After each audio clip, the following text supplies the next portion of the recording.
सबसे पहले तो गुजरात की इस पावन धरती पर जिसने हमें महात्मा गांधी दिए, जिसने हमें लौह पुरुष सरदार पटेल दिए, ये छठा अधिवेशन है कांग्रेस पार्टी का। 4 अध्यक्ष यहाँ से हुए गुजरात से, कांग्रेस के दादा भाई नारोजी, महात्मा गांधी खुद, सरदार पटेल और यूएन ढेबर जी।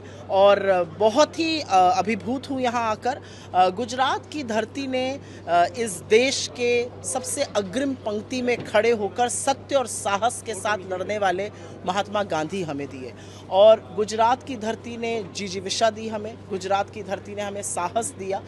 मैं एक चीज़ ज़रूर बोलना चाहती हूँ, जब हम गुजरात में हैं तो बापू की सीख अहिंसा सत्य को ही लेकर हम आगे बढ़ रहे हैं। जिस न्याय पथ की हम बात कर रहे हैं, बापू ने क्या कहा था कि जब तक अंतिम पंक्ति में खड़े व्यक्ति के साथ ठीक नहीं होता तब तक न्याय संभव नहीं है। हमारे न्याय योद्धा राहुल गांधी, हमारे न्याय योद्धा खड़गे जी वही संभव करने का प्रयास कर रहे हैं। मैं अभिभूत हूँ और बहुत गर्वान्वित महसूस करती हूँ कि एक ऐसी पार्टी का हिस्सा हूँ जो इस साल 100 साल गांधी जी के कांग्रेस अध्यक्ष हुए और 150वीं जयंती सरदार पटेल की मना रही है।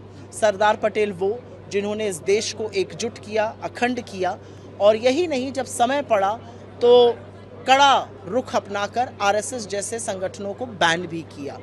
मैं ये ज़रूर बोलना चाहती हूँ कि संकल्प, समर्पण और संघर्ष जो हमारा न्यायपथ के अधिवेशन में नारा है, वो हम सबका बैज ऑफ ऑनर है, वो हम सबका प्रेरक है और उसी को लेकर हमें आगे बढ़ना है। कांग्रेस पार्टी का इतिहास ये बताता है कि देश को जब जब जरूरत थी कांग्रेस पार्टी देश के लिए खड़ी थी। आज भी देश में जो हालात हैं वो ठीक नहीं है। ऐसे में कांग्रेस का ये अधिवेशन देश को कितनी नई ऊर्जा और नई सोच देगा। आज इस देश में अमीरों और गरीबों के बीच में इतनी बड़ी खाई है कि उसको पाटना मुश्किल है। आज इस देश में वैमनस्यता और नफरत इस कदर घोली जा रही है कि उसमें मोहब्बत डालनी ज़रूरी है।